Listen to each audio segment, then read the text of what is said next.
Hello everyone, thank you so much for coming back to my channel. Today I'm going to be reacting to something I've never done before. I've done singing for, I'd like to say, over a year or so. Considering I came from a music background rather than a singing background, I'd like to showcase that by reacting to the most amazing pianists I've discovered and showcasing their work as well as breaking down the techniques. So, this is the first one I'm doing so far. This is by BUKA.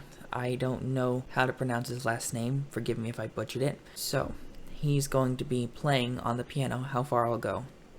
Let's begin. I've seen this before, I just want to break down what makes it so amazing.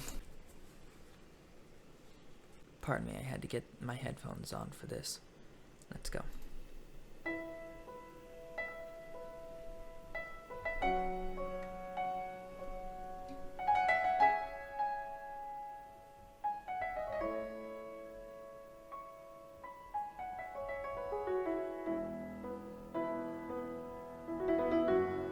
Coming in strong with a quiet bass.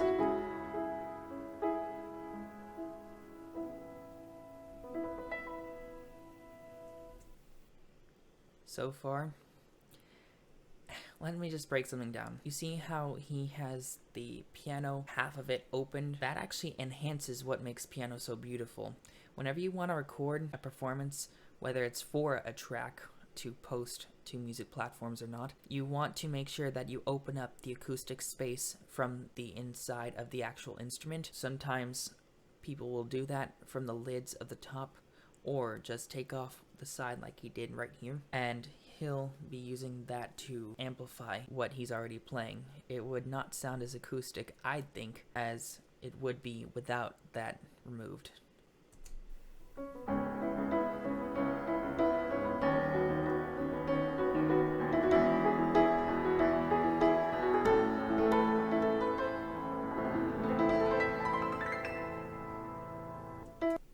Now that right there, that was like an extreme slide from across the piano. And what's interesting about that is I've seen people do all these different two-handed arpeggios by the method of triads. I find it interesting how he's able to incorporate things as amazing as that.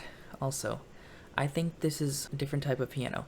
I know when it comes to types of pianos, there are 3 main types with a 4th. In addition, that is very rarely played, but it's so gorgeous when it is. First, the digital piano, aka the one that has the speakers, and that's how you know what you're playing. Second, the acoustic upright, which is what he's playing, or at least that's the structure of the one he's using. Number 3 is going to be the grand/baby grand acoustic piano, which has, like it says in the name of it, a grand sound to it. It is literally meant for acoustic halls whenever it comes to live performances. And then you have the 4th one.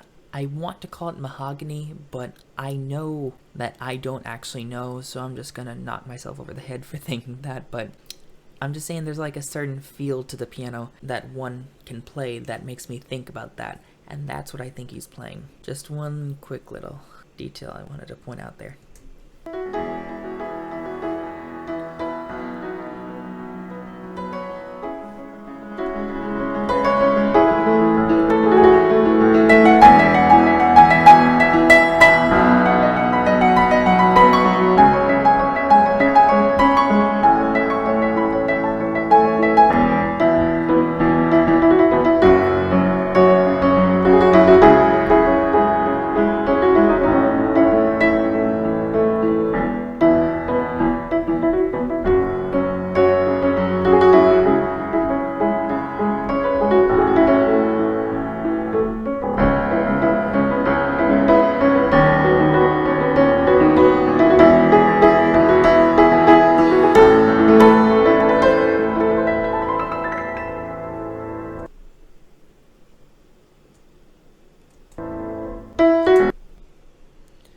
First off, the first time he did it, it was gorgeous, but that one was even more because he was able to do it just very, very light. It was as light as Tinkerbell herself from Peter Pan. And when you're able to play things pretty like that, you've definitely come through for yourself in many ways, even if it's not all of them. But one thing I gotta go back to listen to again, I gotta make sure I wasn't being tricked.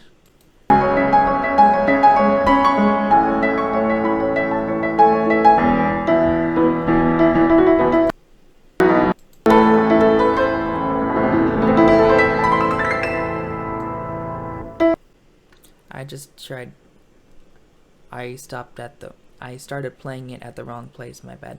I tried to go back to the first chorus.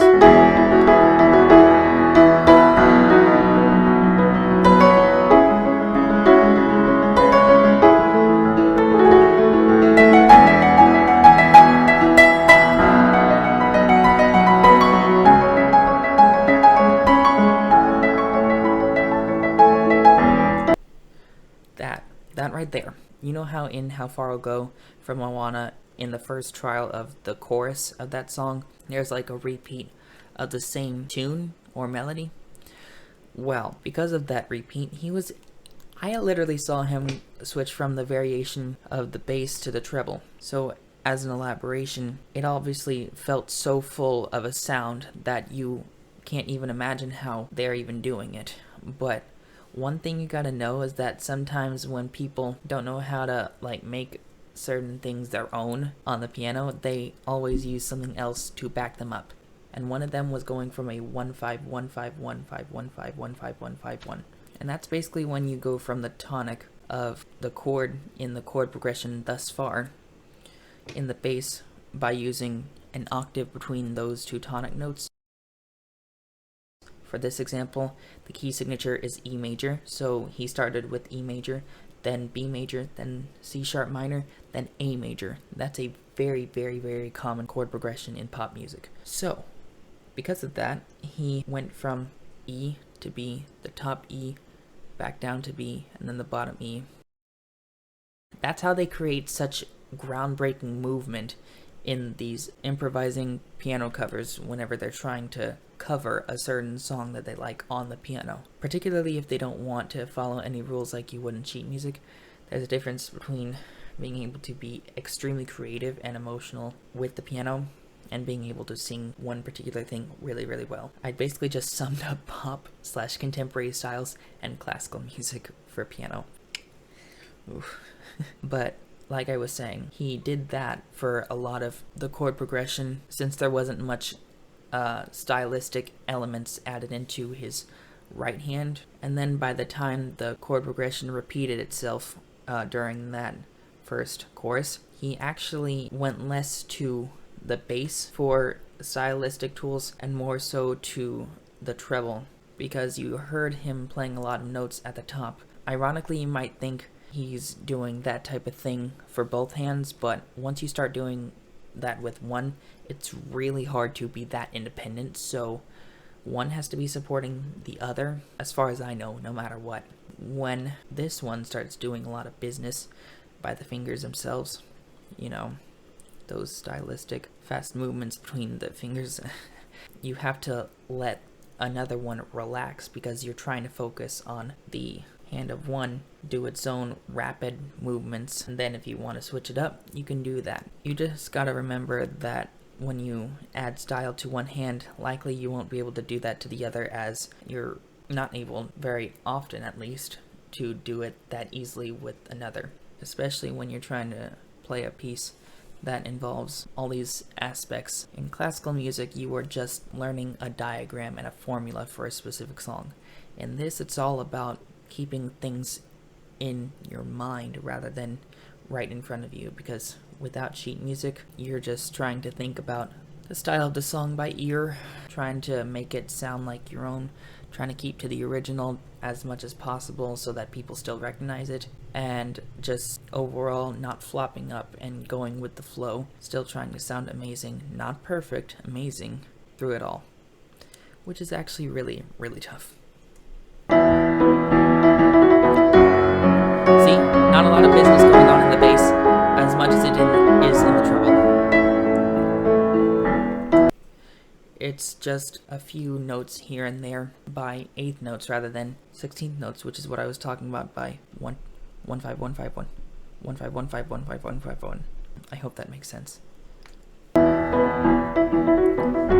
This I actually loved because it was like a staccato moment that had an extreme bit of contrast from the rest of the parts. You know what I mean? See, this is legato. Sparkly. Told you.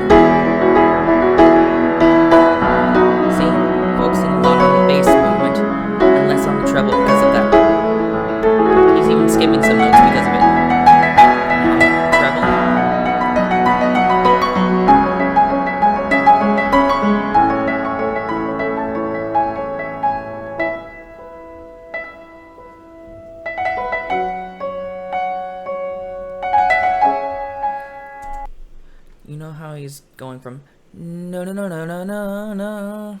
That's actually not that hard once you get used to the fact that you're not actually trying to hold that trill, because that is a little bit of a trill that he's doing, to go from one note to the top and then back to it from the third away from that top note.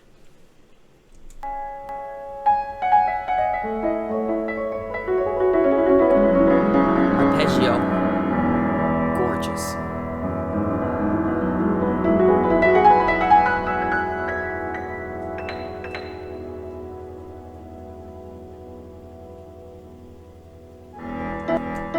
Yeah, I just really love this so much. It's gorgeous to the extent that you like really wonder if you're as underdeveloped as you might think. Sometimes that's definitely how I feel when I play piano, but I'll say this. Knowing that there are some hidden techniques behind every bit of elaborate sounding and just like really tough sounding piece is good to know. It's good to know for my lack of confidence. Not complete lack of confidence. I can definitely call myself a good player, that's for sure. But I'm just saying it makes me feel better about where I am. And I mean on those occasional doubts. I still get into the groove when it comes right down to it, but yeah. Thank you so much for watching. I hope that you enjoyed this reaction. I hope that you request more from pianists like this, and I hope that you enjoyed yourself. If you did, give this video a thumbs up, subscribe down below with the notification bell on if you want more piano reactions. And I will see you in my next video. Bye.